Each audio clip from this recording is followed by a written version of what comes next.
Otep à tous, bien-aimés frères et sœurs.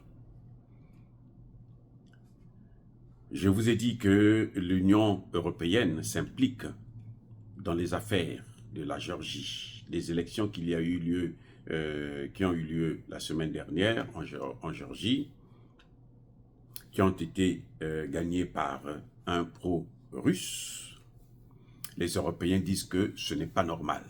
Ils ne sont pas contents, ils n'acceptent pas ça. Ils se préparent donc à faire encore une révolution de couleur. Maintenant, il faut comprendre pourquoi.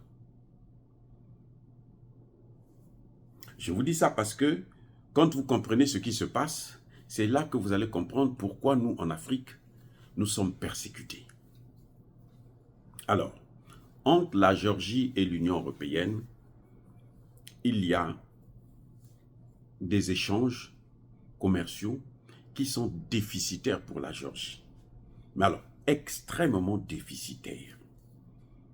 L'Union européenne, en gros, exporte vers la Géorgie 6 fois plus que la Géorgie n'exporte vers l'Union européenne. Vous voyez, c'est un petit pays, la Géorgie, à peine 3 700 000 habitants, une superficie de 69 000 km² environ. Alors, vous avez un pays comme l'Allemagne qui exporte 7 fois plus que la Géorgie n'exporte en Allemagne. La France, pareil, 6 fois plus. C'est normal qu'ils puissent vouloir s'ingérer dans la politique du pays. Pourquoi? Mais parce que si c'est un gouvernement pro-russe, surtout que la Russie est sanctionnée par ces pays européens et que leur économie est aujourd'hui en train de décliner, en train de flamber là, mais ils vont tout perdre. Donc, qu'est-ce qu'ils font? Ils veulent maintenant installer un nouveau gouvernement. Je vous ai dit dans les vidéos précédentes que lorsque nous avons des élections, lorsqu'il y a des élections dans le sud global, donc y compris en Géorgie, pour élire celui qui va diriger la Géorgie, eh bien, les pays occidentaux, eux aussi, élisent qui va diriger la même Géorgie. Donc, on a en fait 2 élections chaque fois qu'il y a élection dans nos pays, y compris en Afrique. C'est le plus grand problème que nous avons avec l'Occident collectif. Nous voulons élire notre leader. Eux, ils s'asseyent dans leur chancellerie ou dans leur présidence ou primature et ils décident qui va diriger ce pays-là. Donc, on a 2 élections. Et eux, ils estiment que la vraie élection, c'est la leur. C'est-à-dire que le dirigeant légitime, celui qui a gagné les élections, c'est celui qui va être choisi par eux, pas celui qui va être choisi par le peuple. Si le peuple choisit leur candidat parce qu'on a manipulé autre, tant mieux. Mais si le peuple ne choisit pas ce candidat, il se soulève et il crée maintenant ce qu'on appelle une révolution de couleur. Ce qui entraîne automatiquement la déstabilisation. Et ça, parfois, ça se termine mal, comme en Ukraine. C'est ça le problème. Mais pourquoi ils veulent choisir nos dirigeants?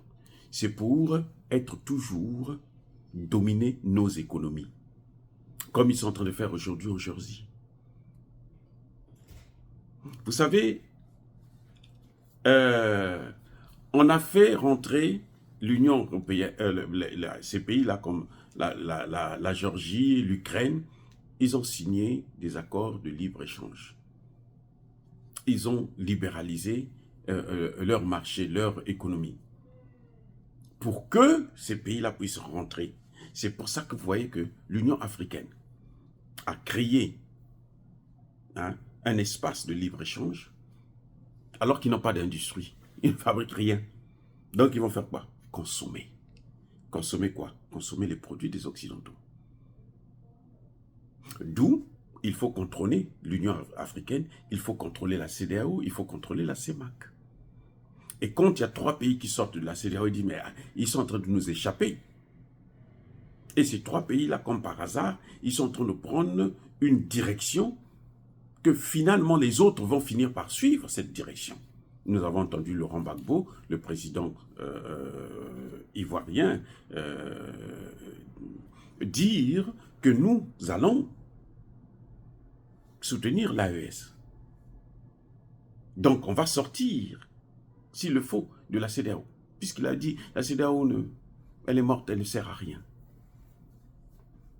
Et s'ils sortent de la CEDEAO, plus les gens vont sortir de la CEDEAO, plus les Occidentaux n'auront plus le contrôle sur la CEDEAO. Ils n'auront plus le contrôle sur l'Afrique. Parce que ça ne va pas s'arrêter seulement au niveau de la CEDEAO, ça va aller aussi en Afrique centrale, ça va aller en Afrique australe. Donc, vous voyez, ce qui se passe en Géorgie, c'est un problème de gestion, de contrôle de l'économie d'un pays. Ce qui fait qu'ils sont obligés de s'ingérer dans la politique. Ils sont obligés, eux, de voter, d'élire un dirigeant. Et quand ça ne passe pas, à ce moment, ça casse. Et c'est sur ça que nous devons travailler. C'est pour ça que nous, aujourd'hui, nous faisons un travail de mobilisation de la jeunesse africaine afin que nous puissions comprendre que ce n'est pas à eux de diriger nos pays, c'est à nous de diriger nos pays. Nous devrons reprendre notre souveraineté. C'est la phase principale, primordiale, pour que nous puissions penser au développement. Sans ça, le développement sera un leurre, comme nous le voyons aujourd'hui en Géorgie. Est-ce que la Géorgie va tenir? Mais en tout cas, visiblement, ils sont sur la bonne voie. Surtout que la Russie a prouvé déjà qu'elle peut protéger les pays qui sont ses amis. Elle peut le faire jusqu'en Afrique. Et maintenant, ces pays ont une alternative. Et les Européens sont affaiblis par la guerre en Ukraine. Ils sont affaiblis et appauvris. Donc, nous estimons, nous espérons que la Géorgie va s'en sortir. Voyons donc, voir, qui vivra, verra. Soyez bénis, abondamment bénis par le Dieu des Kémites et par nos ancêtres angélisés. Mais que tous ceux qui persécutent le continent africain, le pillent et le déstabilisent, qu'ils soient noirs, blancs, chinois, arabes, juifs, indiens ou qui qu'ils soient punis, maudits, foudroyés, neutralisés, écrasés, effacés par le Dieu des Kémites et par nos ancêtres angélisés. Vive l'Afrique éternelle, j'ai dit et j'assume.